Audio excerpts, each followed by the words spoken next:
প্রিয় ছাত্রছাত্রীরা, তোমরা যারা এবছর 4th সেমিস্টার জেনারেল নিয়ে পরীক্ষা দেবে, তোমাদের এলসিসি 2 বেঙ্গলির যে 3 বছর যে প্রশ্নগুলো এসেছিল, ছোট প্রশ্নগুলো 2021, 2022 এবং 2023, সেই ছোট প্রশ্নের উত্তরের সমাধান আমি এখানে করে দিলাম। তোমরা ভালো করে দেখে নাও। সালের প্রশ্ন থেকে কিন্তু প্রচুর প্রশ্ন আসে। এছাড়াও আমি আর একটা ভিডিও করে দিচ্ছি আজকালের মধ্যে, যেখানে সাল ছাড়াও আরও ইম্পর্টেন্ট কিছু প্রশ্ন দিয়ে দিচ্ছি। মোটামুটি এগুলো যদি তোমরা পড়ো, এই কটা প্রশ্নই পড়ো, তাহলে এর মধ্যেই তোমাদের কমন এসে যাবে। আর সাজেশান তো আমার দেওয়া হয়েই গেছে। আমি একটা লাইভ ক্লাসও নিয়ে নেবো এলসিসির ওপরে, সেখানে আমি বলে দেবো কোনগুলো ইম্পর্টেন্ট কোয়েশ্চেন। তাই অবশ্যই যদি নতুন হয়ে থাকো চ্যানেলটি সাবস্ক্রাইব করে রাখো, কারণ যেদিন আমি লাইভ ক্লাসটা নেব সেদিন তোমাদের কাছে নোটিফিকেশান চলে যাবে। আর যদি পুরনো হয়ে থাকো তাহলে অবশ্যই তোমরা চ্যানেলের সঙ্গে থেকো, তাহলে অবশ্যই বুঝতে পারবে লাইভ ক্লাসটা আমি হয়তো কালকে রাতের দিকে লাইভ ক্লাসটা নেব, যেখানে তোমাদের এলসিসি কী পড়তে হবে সেই বিষয়টা বুঝিয়ে দেবো। এবার আমি বলি যে এখানে যে প্রশ্নগুলো দিয়েছি সেই প্রশ্ন খুবই গুরুত্বপূর্ণ। আর যদি ভিডিওটা দেখে ভিডিওটা ভালো লেগে থাকে তাহলে অবশ্যই বন্ধুদের মধ্যে শেয়ার করে দিও, আর অবশ্যই কমেন্ট করো আমাদের ভিডিওটা কেমন লাগছে। তো চলো এবার শুরু করা যাক। 2021 সালে প্রথম প্রশ্নটা কী এসেছে? তদ্ভব শব্দ কাকে বলে? উত্তর, যেসব শব্দ বৈদিক সংস্কৃত থেকে সরাসরি বাংলায় এসেছে তাকে তদ্ভব শব্দ বলে। একটা উদাহরণ দেবে, এই সমস্ত ক্ষেত্রে একটা করে উদাহরণ মাস্ট। হস্ত। পরের প্রশ্ন, দুটি দেশি শব্দের উদাহরণ দাও। চিঠি, ঝোল, ডাব, ঝিঙা, আরও অনেক কিছু আছে। আমি 4টে দিয়ে দিলাম। হ্যাঁ, যে কোনো দুটো যখন বলবে দুটো দেবে, আর এখানে শব্দের উদাহরণ দিতে বলেছে তাই আমি 4টে দিয়েছি। যদি একটা দুটো এরকম বলে দেয় তো সেরকমভাবেই তোমরা দেবে, বেশি মানে বাড়িয়ে বাড়িয়ে দেবে না। 3 নম্বর প্রশ্নটা, মহাজন শব্দটির অর্থের অপকর্ষ কীভাবে ঘটেছে আলোচনা করো বা লেখো। মহাজন শব্দ বলতে আগে বোঝানো হতো মহৎ ব্যক্তিকে, বর্তমানে মহাজন বলতে সুদখোর বা ঋণদাতা ব্যক্তিকে বোঝানো হয়। এখানে অর্থের অপকর্ষ ঘটেছে, মানে অর্থটা নিচে নেমে গেছে। আগে একটা উচ্চ পর্যায়ে ভাবা হতো, এখন সেটা নিম্নমানের অর্থ হয়ে গেছে, যেহেতু সুদখোর খারাপ কথা এটা, বা ঋণদাতা খারাপ কথা। অর্থের প্রসার বা সম্প্রসারণের একটি উদাহরণ দাও। গাং। এই শব্দের আদি অর্থ ছিল গঙ্গা, কিন্তু পরবর্তীকালে এর অর্থ হয়েছে যে কোনো নদী। সুতরাং অর্থের সম্প্রসারণ ঘটেছে বা প্রসার ঘটেছে। যে কোনো নদী বলতে সমস্ত, গঙ্গা মানে একটি নদীকে বোঝানো হতো, আর যে কোনো নদী সমস্ত নদীকে বোঝানো হয়। 5 নম্বর, একটি মধ্য স্বরালোপের উদাহরণ দাও। গামোছা থেকে গামছা। দেখো, গামোছা, গা আ মো ও ছা আ, ছ আ, তাহলে ময়ের পরে ওটা কিন্তু চলে যাচ্ছে। 6 নম্বর, আনারস শব্দটি কোন ভাষা থেকে আগত? উত্তর, পর্তুগিজ শব্দ আনানস, সরি ওটা ভুলে গেছে, আনানস হবে, বলতে না, আনানস থেকে আনারস শব্দটি এসেছে। 7 নম্বর, মহাকাব্যের দুটি প্রধান ভাগ উল্লেখ করো। উত্তর, আদি মহাকাব্য, সাহিত্যিক মহাকাব্য। আদি মহাকাব্য বাল্মীকির রামায়ণ, সাহিত্যিক মহাকাব্য মধুসূদন দত্তের মেঘনাদবধ কাব্য। তো বুঝতে পারছো যে তোমাদের কীরকম ধরনের প্রশ্ন আসবে। আমি কিন্তু বিস্তারিত প্রায় আলোচনা করার চেষ্টা করছি যে এর সাবস্টিটিউট কী তোমাদের লিখলে ভালো হয়। এছাড়াও আর একটা ভিডিও আমি করে দেবো, সেখানে আরেক কিছু ইম্পর্টেন্ট প্রশ্ন আমি দিয়ে দেবো এইগুলোর বাইরে। তাহলে কিন্তু তোমাদের পরীক্ষায় সমস্ত মানে 15টা প্রশ্নই কমন পাবে। বেশি দিন বাকি নেই, এগুলো মুখস্থ করে লিখতে থাকো এখন থেকেই।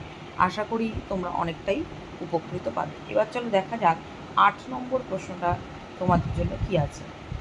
পলিটিক্স গ্রন্থের রচয়িতা কে? উত্তর, অ্যারিস্টটল। তোমাদের যদি ভিডিওটা ভালো লেগে থাকে অবশ্যই একটি লাইক করে দিও অন্তত, আর বন্ধুদের মধ্যে শেয়ার করে দিও, কারণ তোমাদের সঙ্গে সঙ্গে তোমাদের বন্ধুরা উপকৃত হলে আমারও ভালো লাগবে। একটি সার্থক বাংলা ঐতিহাসিক নাটকের নাম দেখো। আমি দুটো দিয়েছি, একটা বলেছি যেমন একটিই লিখবে। চন্দ্রগুপ্ত, শাহজাহান। যদি পারো এদের সালগুলোও যদি লিখে দিতে পারো তাহলেও ভালো হয়। মানে যেটা বলবে সেটা লিখবে, বাট সেটার ডিটেলসটা যদি একটু দিয়ে দিতে পারো তাহলে আমার মনে হয় জিনিসটা ভালো হবে। 10 নম্বর, একটি সার্থক বাংলা সামাজিক উপন্যাস লেখো। শরৎচন্দ্র চট্টোপাধ্যায়, পল্লী সমাজ। 11 নম্বর প্রশ্ন, ছোট গল্পের যে কোনো দুটি বৈশিষ্ট্য আলোচনা করো। 1 নম্বর ছোট গল্পের বিষয় হবে ছোট। 2 নম্বর ছোট গল্পের মধ্যে একমুখীনতা বজায় থাকবে। আরও অনেক আছে। ছোট গল্পের চরিত্র সংখ্যা কম থাকবে, ছোট গল্পের বক্তব্যের সংখ্যা কম থাকবে, ছোট গল্পের একমুখীনতা দিয়েই দিয়েছি, ছোট গল্প শেষ হয়ে হইল না শেষ, এরকম একটা মনোভাব সৃষ্টি হবে, ইত্যাদি ইত্যাদি অনেক কিছুই আছে। 12 নম্বর প্রশ্নটা, সাহিত্য সমালোচনামূলক রবীন্দ্রনাথ ঠাকুরের একটি গ্রন্থের নাম লেখো। উত্তর, প্রাচীন সাহিত্য, 1907 সালে। 13 নম্বর প্রশ্ন, মেঘনাদ বধের প্রথম স্বর্গের উল্লিখিত ভগ্নদ্বীপের নাম মকরাক। এই 13টা প্রশ্ন।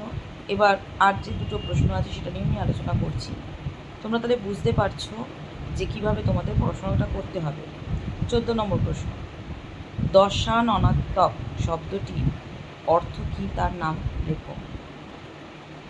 দশানন অর্থাৎ রাবণ, আত্মজ এর অর্থ আত্মায় যে থাকে, এখানে তার পুত্র অর্থাৎ বীরবাহুর কথা বলা হয়েছে। 15 নম্বর এবং শেষ প্রশ্ন 2021-এ, বাসবের চাপ কথাটির অর্থ কী। ইন্দ্রধনু। এই গেল পুরো 2021-এর 15টা প্রশ্নের উত্তর। এবার আমরা আলোচনা করব 2022-এর প্রশ্নগুলো। প্রথম প্রশ্ন, তৎসম শব্দভাগ করে। আমরা তদ্ভব দিয়েছিল, এখানে তৎসম একটু ঘুরিয়ে দিল। তৎসম কথাটির অর্থ তার মতো, অর্থাৎ যেসব শব্দ সংস্কৃত ও বৈদিক ভাষা থেকে অবিকৃত রূপে বাংলা শব্দভাণ্ডারে গৃহীত হয়েছে সেগুলিকে তৎসম শব্দ বলে। যেমন জল, বায়ু। আমি আগেই বলেছি যে একটি উদাহরণ দিতে হবে, উদাহরণ না দিলে কিন্তু সে এই ধরনের প্রশ্নগুলো ইনকমপ্লিট থেকে যায়। 2 নম্বর প্রশ্ন দেখো, একটি অর্ধ তৎসমের উদাহরণ দাও। উত্তর, নিমন্ত্রণ শব্দটি সংস্কৃত থেকে বাংলায় এসে হয়েছে নেমন্তন্ন, সুতরাং এটি তৎসম শব্দ। আমরা অর্থ তৎসম শব্দের সংজ্ঞা জানি, সেটার উপর ব্যাখ্যা করলেই এটার কিন্তু ডেফিনেশনটা তোমরা পেয়ে যাবে, কারণ বিকৃতি লাভ করছে বা শব্দটা চেঞ্জ হয়ে যাচ্ছে এখানে। এবার চলো আমরা দেখে নেব 3 নম্বর প্রশ্নটা তোমাদের জন্য কি আছে। 3 নম্বর প্রশ্ন আছে, অর্থ সংকোচনের একটি উদাহরণ নাও। মহৎ উৎসব শব্দের অর্থ মহৎ উৎসব, কিন্তু বর্তমানে এটি বৈষ্ণব সম্প্রদায়ের একটি বিশেষ উৎসবে পরিণত হয়েছে, তাই এটি অর্থ সংকোচন হয়েছে। আগে সবাই এটাকে মেনে চলত। মহৎ উৎসব, যেটাকে আমরা মৎস্যব বলি, অ্যাকচুয়ালি মৎস্যব বলি, যেটাকে সবাই মৎস্যটা পালন করছে, সব দেবতাদের নিয়ে মৎস্যব হতো। কেউ মনসা দেবীকে নিয়ে করে, কেউ শিবকে নিয়ে করে, কেউ আরও অনেক বিভিন্ন দেবীকে নিয়ে করে, কিন্তু এখন শুধু বৈষ্ণব সম্প্রদায়ের মধ্যে সীমাবদ্ধ থাকায় অর্থের সংকোচন ঘটেছে। 4 নম্বর, পাত্র শব্দটির অর্থ সংক্রমণ কীভাবে ঘটেছে লেখো। পাত্র শব্দের মূল অর্থ পান করার আধার। অর্থ প্রসার হলে কন্যা সম্প্রদায়ের আধার বোঝাত এবং শেষে পাত্র শব্দ রূপান্তরিত পড়ে। তাহলে পাত্র শব্দটি কীভাবে হয়েছে বুঝতে পারলে। আর 5 নম্বর প্রশ্নে আমরা যাব। 5 নম্বর প্রশ্নটা যেটা দিয়েছে সেটি হলো,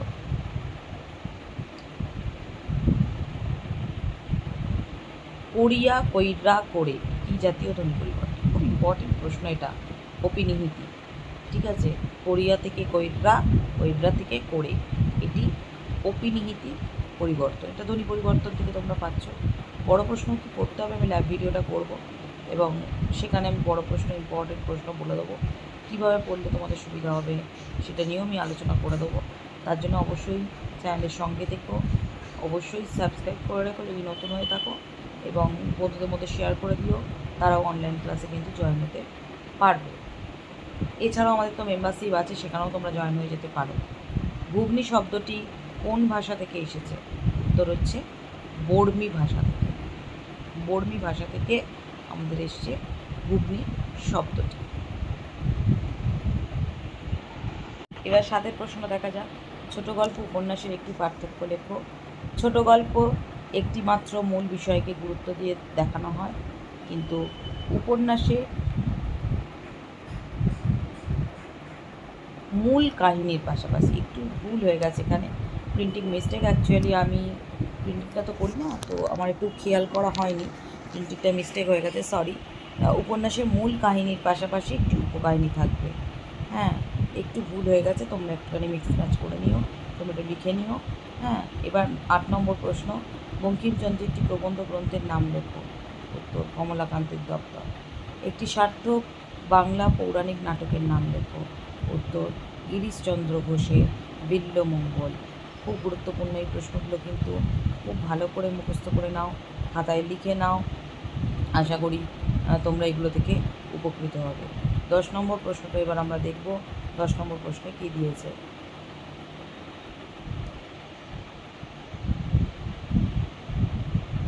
একটি বাংলা শ্রেণীর রচনার নাম লেখো। উত্তর বঙ্কিমচন্দ্র চট্টোপাধ্যায়ের কপালকুণ্ডলা। রাবণের রাজসভার আমত্য প্রধানের নাম কি? এটা আমত্য প্রধানের নাম কি হবে? উত্তর হবে সারণ। এরপরের প্রশ্নটা দেখো, মেঘনাদবধ কাব্যের প্রথম স্বর্গে উর্মিলা বিলাসী বলতে কাকে বোঝানো হয়েছে? লক্ষণকে। 13 বিবর শব্দের অর্থ কী? ছিদ্র। 15 একটি বিষমী ভবনে, সরি একটু মিস্টেক হয়ে গেছে, এই জায়গাটা আমি খেয়াল করিনি, আমার একটু ভুল হয়ে গেল, যাই হোক। একটি বিষমী ভবনের উদাহরণ দাও। লাল নাল। ঠিক আছে, একটু তোমরা একবারই দেখে নাও। হ্যাঁ, আমার তাড়াহুড়ো করতে গিয়ে তোমাদের পরীক্ষা যেহেতু চলে এসেছে, সেই জন্য আমি একটু তাড়াহুড়োও করে ফেলেছি। হ্যাঁ, তাড়াহুড়ো করতে গিয়ে একটু গণ্ডগোল হয়ে গেছে। যাদবপতি, এটা যাদবপতি হবে। হ্যাঁ, বলতে কাকে বোঝানো হয়েছে? সমুদ্রকে। যাদবপতি বলতে কাকে বোঝানো হয়েছে? সমুদ্রকে। তোমরা একটু দেখে নাও, কারণ তোমাদের জন্য তাড়াহুড়ো করতে গিয়ে হয়তো আমার এই মিস্টেকগুলো দেখা হয়নি, তাই আমি সরাসরি যখন ভিডিওটা করছি তখন আমার চোখে পড়ছে, কিন্তু এখন আর চেঞ্জ করার কোনো জায়গা নেই বলে আমি চেঞ্জ করতে পারলাম না, আমি তাই মুখে বলে দিলাম, তো সরি। আর এরপরে আমরা দেখব 2023 এসছে মন্দির শব্দার্থের সংকোচন কিভাবে ঘটেছে। মন্দির শব্দের আদি অর্থ ছিল গৃহ, বর্তমানে এর অর্থ হচ্ছে দেবালয়। 2 নম্বর, বোষ্টম কোন শ্রেণীর শব্দ? উত্তর অর্ধ তৎসম শ্রেণীর শব্দ। হ্যাঁ, এটা হচ্ছে বৈষ্ণব থেকে হয়েছে বোষ্টম। এরপরে 3 নম্বর যে প্রশ্নটা আসছে, 3 নম্বরটা হলো চন্দ্র চাঁদ কি জাতীয় ধ্বনি পরিবর্তন? চাঁদ যেহেতু নাকি সুরে হচ্ছে তাই নাসিক্য ভবন। 4 সন্দেশ শব্দটির মূল অর্থ কী? খবর বা সংবাদ। পরের প্রশ্ন, অপিনিহিতি একটি উদাহরণ দাও। আগেই আমরা দেখেছি কইরা করে, এটাই অপিনিহিতি উদাহরণ, উল্টোভাবে এসছে, এটা 22 আর 23 দেখো ঠিক উল্টো করে দিয়েছে। পরের প্রশ্ন, কাগজ কলম শব্দ দুটি কোন ভাষা থেকে এসেছে? উত্তর হবে এই শব্দ দুটি এসছে আরবি ভাষা থেকে। 7 নম্বর প্রশ্ন, একটি সার্থক বাংলা ট্র্যাজেডি নাটকের নাম লেখো। উত্তর হবে কৃষ্ণ কুমারী। 8 নম্বর যে প্রশ্নটা এবার তোমাদের জন্য দেখো, একটি বাংলায় মন্ময় প্রবন্ধ উদাহরণ দাও। বঙ্কিমচন্দ্রের কমলাকান্তের দপ্তর। বাংলা সাহিত্যে একটি সমালোচনামূলক উপন্যাসের নাম লেখো। প্রাচীন সাহিত্য 1907। এবার 10 নম্বর প্রশ্নটা দেখো, একটি সার্থক বাংলা ঐতিহাসিক নাটকের নাম লেখো। বঙ্কিমচন্দ্র চট্টোপাধ্যায়ের দুর্গেশ নন্দিনী। 11 নম্বর প্রশ্ন, বঙ্কিমচন্দ্রের লেখা কমলাকান্তের দপ্তর কোন শ্রেণীর প্রবন্ধ? ব্যঙ্গাত্মক প্রবন্ধ। এবার 12 নম্বর প্রশ্নটা আমরা দেখে নেব। 12 নম্বর প্রশ্নটা তোমাদের জন্য কী আছে দেখো। 12 নম্বর প্রশ্ন হচ্ছে, কী সুন্দর মালা আজি পড়িয়াছ গলে হে প্রচেত। এখানে মালা শব্দটি কোন অর্থে ব্যবহৃত হয়েছে? আমি এটা না একটু বিস্তারিত বলে দিচ্ছি। এখানে আপাতত যেটা লিখেছি বলে দিই। সমুদ্রের বুকে সেতুবন্ধন দেখে অভিমানে রাবণ সমুদ্রকে সম্বোধন করে ব্যঙ্গোচ্ছলে ধিক্কার দিয়ে বললেন, কী সুন্দর কী মালা পড়িয়াছ গলে হে প্রচেত। অর্থাৎ যখন সমুদ্র তো কেউ বাঁধতে পারে না, যখন বীরবাহুর মৃত্যু হলো, রাবণের রাজসভার প্রায় সবার মৃত্যু হচ্ছে, তখন রাবণ যখন শিকড় দেশে দাঁড়িয়েছেন, তখন দেখছেন রামচন্দ্র এবং তার বানর বাহিনী সমুদ্রের উপর দিয়ে সেতু বন্ধন করে ফেলেছে, এবং সেটাকে দেখে মনে হচ্ছে যে প্রচেত হি সমুদ্র, তোমাকে যখন কেউ বাঁধতেই পারে না, তুমি কোন মোহে পড়ে নিজেকে বন্ধন করে ফেললে। আর সেটা দেখেই তার ধিক্কার দিতে মনে হয়েছে, তাচ্ছিল্যকর মনে হয়েছে। তো এইভাবেই রাবণ সমুদ্রকে ধিক্কার দিয়েছেন। 13 নম্বর প্রশ্ন, মেঘনাদের ধাত্রীমাতার নাম কি? প্রভাষা। ধন্যরক্ষ কুলপতি নৈকশেয় বলতে কি বোঝানো হয়েছে? নিকষার পুত্র রাবণ। আর শেষ প্রশ্ন, একটি পৌরাণিক নাটকের নাম লেখো। গিরিশচন্দ্র ঘোষের বিল্বমঙ্গল। এটাও কিন্তু ঠিক প্রশ্ন। তাহলে বুঝতেই পারছো তোমাদের টোটাল 3 বছরে 15টা করে প্রশ্ন কীরকম এসেছে। আরও কিছু প্রশ্ন এবং ইম্পর্টেন্ট কোয়েশ্চেন কী করতে হবে সেগুলো বোঝানো নিয়ে আমি অনলাইন ক্লাস করব। তার জন্য অবশ্যই চ্যানেলটিকে সাবস্ক্রাইব করে রেখো। 1-2 দিনের মধ্যেই আমি ক্লাসটা নেব। আর চ্যানেলটি যদি ভালো লাগে, নতুন যারা আছে তারা অবশ্যই সাবস্ক্রাইব করে রেখো। আর পুরনো যারা আছে তারা অবশ্যই বন্ধুদের মধ্যে শেয়ার করে দিলে আমার ভালো লাগবে। আর খুব ভালোভাবে পরীক্ষা দাও। যদি কোনো হেল্পের প্রয়োজন হয় তাহলে আমার সঙ্গে অবশ্যই কন্ট্যাক্ট করো। 5th সেমিস্টারে পড়ানো আমি আরম্ভ করে দেবো সামনের মাস থেকে। যদি তোমাদের মনে হয় ইংলিশ বা অন্যান্য সাবজেক্টগুলো আমার কাছে পড়বে, তাহলে অবশ্যই আমার দেওয়ার নাম্বারে ফোন করো। ডেসক্রিপশন বক্সে গেলে আমার নাম্বার পেয়ে যাবে, বা এই ভিডিও চলাকালীন আমার নাম্বার দেওয়া আছে, ফোন করো। ভালো থেকো, সুস্থ থেকো, ভালোভাবে পরীক্ষা দিয়ে পাস করো।